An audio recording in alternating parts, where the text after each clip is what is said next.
Maqaa Abbaa kan Ilmaa kan Hafuura Qulqulluu sadan Waaqayyo tokko amiin. Kabajamoo maatii Waaqayyoo akkuma ooltanii akka nageessanii ana hundumaa dabarsee Waaqayyoon gooftaa keenyaa isaa kanaan nu ga'e maqaan isaa bara baraan galateeffamee nuuf haa ta'u. Akka eeyyama Waaqayyootti faaruu tokko waliin faarfannaa sadan Sillaaseetti amanee aarsuma haadha keenya qulqulleettii Dubree Maariyaamitti amannee akkasumas immoo fannoo gooftaa kootii humna godhadhee nuuf faarfadha.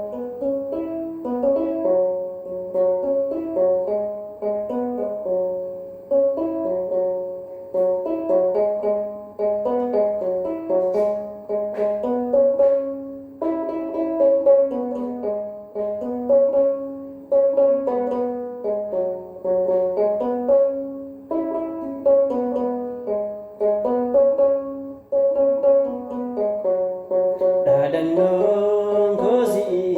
yeroo hunda na baastee jabeenya adda Iyyesuus fayyisaa lubbuu koo dhiigni kee balleessa baasa koo Iyyesuus fayyisaa lubbuu koo dhiigni kee haqee abaarsa koo dadannoon kosii yeroo hunda na baastee jabeenya Iyyesuus fayyisaa lubbuu koo dhiigni kee balleessa baasa koo Iyyesuus fayyisaa lubbuu koo dhiigni kee haqee abaarsa koo.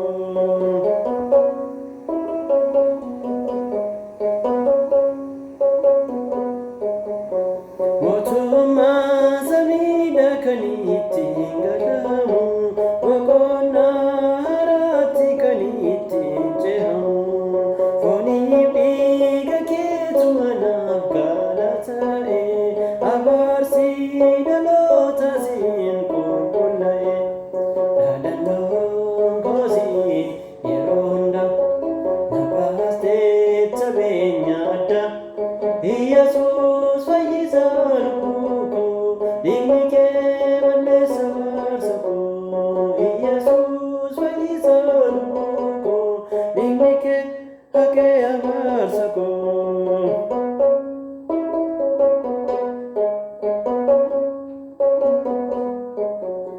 Hafuura kee jira keessa qaama kooti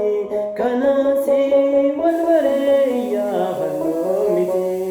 dhahannaan onneen kosiin to'atama waan hundumaa dhiisee siif anaanama dadannoon kosii yeroo hundaa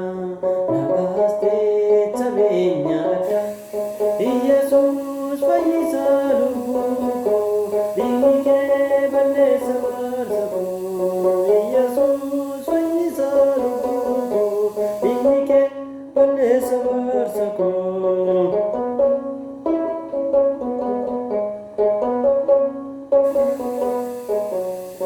Dalanqiisa Musee ilaaluun hafeera handaqii dukkanaan karaa kee feera diinni kan facaase summii keessa kooti na fayyiste gooftaa ol baatee sinootti dadannoon kosii yeroo hunda na baastee jabeenya adda Iyyesuus fayyisaa lubbuu koo dhiigni kee balleessa baasa koo